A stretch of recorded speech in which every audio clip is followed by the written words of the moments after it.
I think that on the point of like Hamas embedding themselves within civilian infrastructure, I think there's two reasons they do that. The first reason is because it makes it much harder for Israel to fight them.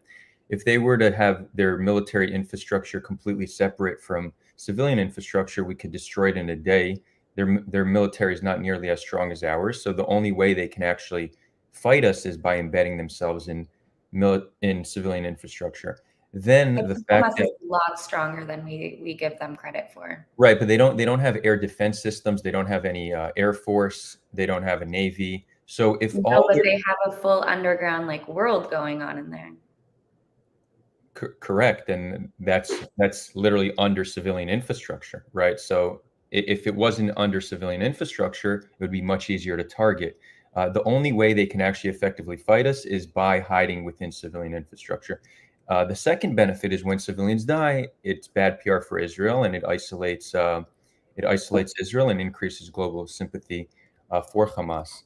So that is their strategy, but them being evil should not excuse our evil actions in return. So there's this idea that most Israelis, when you ask them about the conflict, they will nonstop just point fingers and blame the other side. And I think that in order to actually make progress here, it requires a level of introspection from both sides. Because when you really look at it, both sides have done horrible shit to each other, and should be held accountable for that.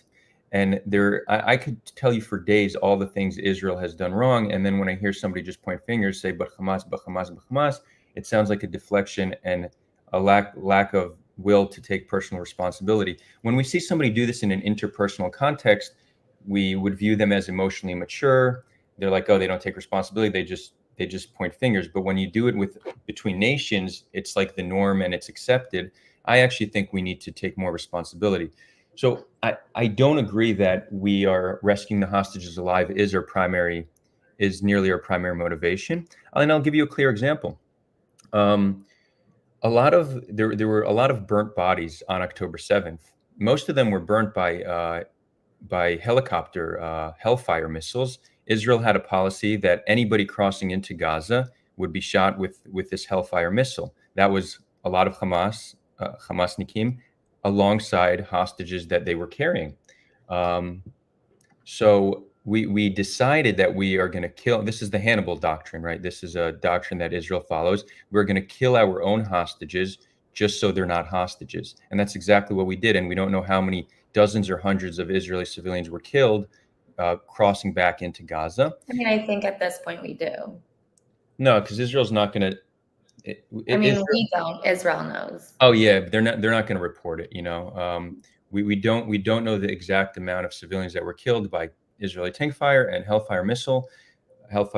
But to say that we value the hostages' lives over anything else, I mean, I think the proof is in the pudding that we don't, and also the fact that we could have gotten the hostages out months ago and we refused to sign a deal means again we're not valuing their lives.